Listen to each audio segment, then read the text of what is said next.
It is a season that is known on the Christian liturgical calendar as Lent.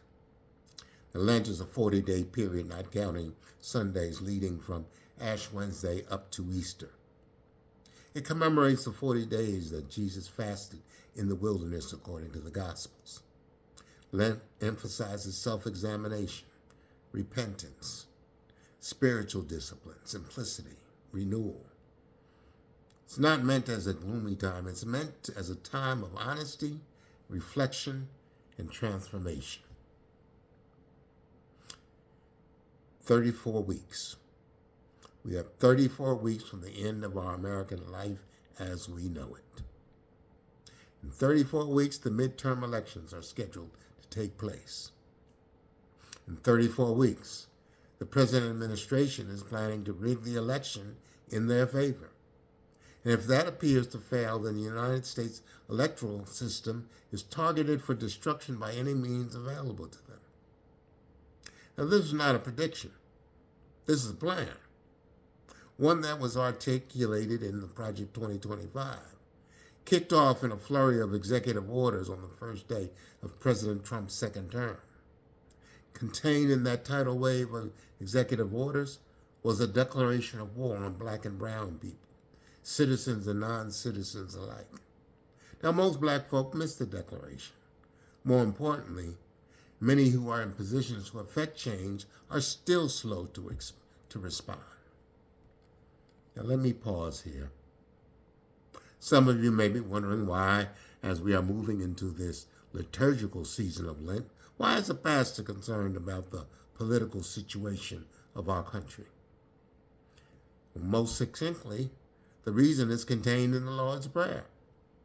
This model prayer directs us that one of our daily petitions should be, "Thy kingdom come, thy will be done on earth as it is in heaven."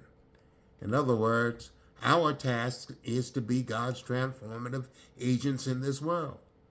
We cannot ignore the context in which we live our lives. We are on earth, not in heaven. The will of God has not fully engaged our attention. If so, we would be more engaged in keeping our local, state, and federal politicians accountable. Politics determines policy, and policy determines who eats and who starves, who gets medical care, who does not, who is imprisoned and who gets pardoned, who gets support and who gets ignored.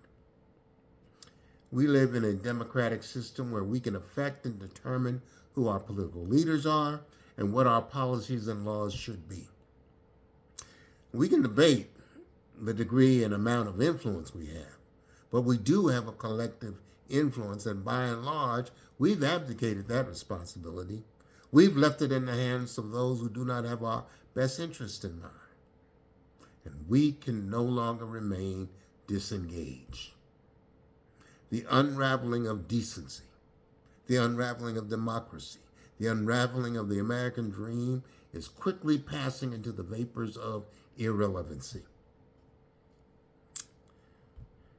It is time that we, the people, reassert ourselves in the regular running of this country.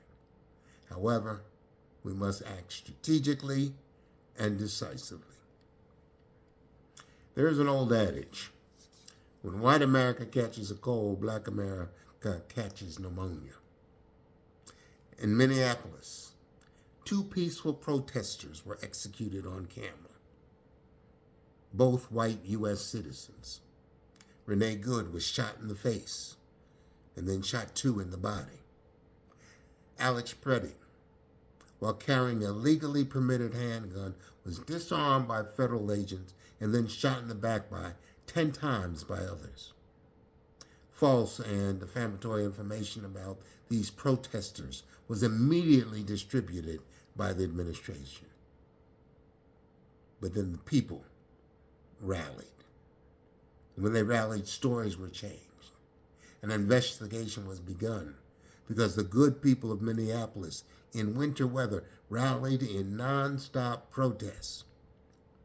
Mainstream media and organized social media added pressure to force the White House to withdraw ICE from Minneapolis. And we're still waiting to see if those orders will be fully carried out and the shootings fully investigated. The attention generated, though, was enough to determine that in Minneapolis, at that time, white America caught a cold. On January 16th, U.S. Representative Pramila Jayapal of Washington State said ICE reported 35 deaths in their detention facilities. This is the most in 2 decades and fits the pneumonia diagnosis of the folk adage. Now let me be clear.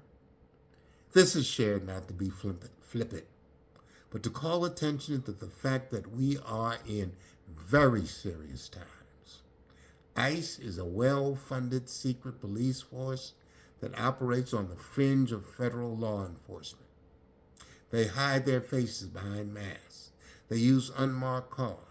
They wear no personal identifying badges and no judicial warrants to detain, arrest, and deport.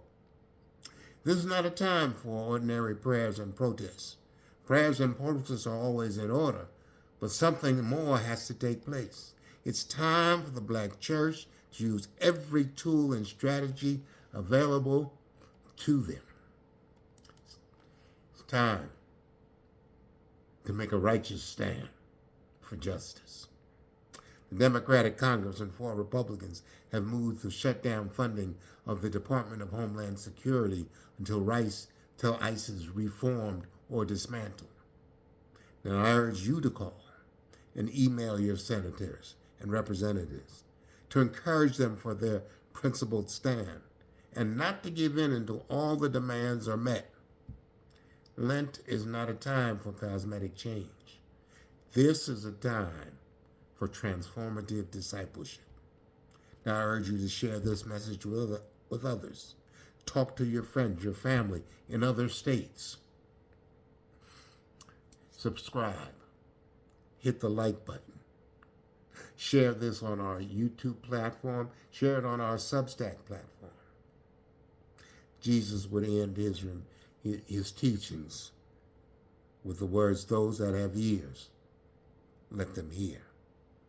It would be his brother James who would follow up with, "Don't just be hearers of the word, but be doers of the word." I am Dr. Earl D. Trent, Jr., Senior Pastor of the Florida Avenue Baptist Church, Washington, D.C.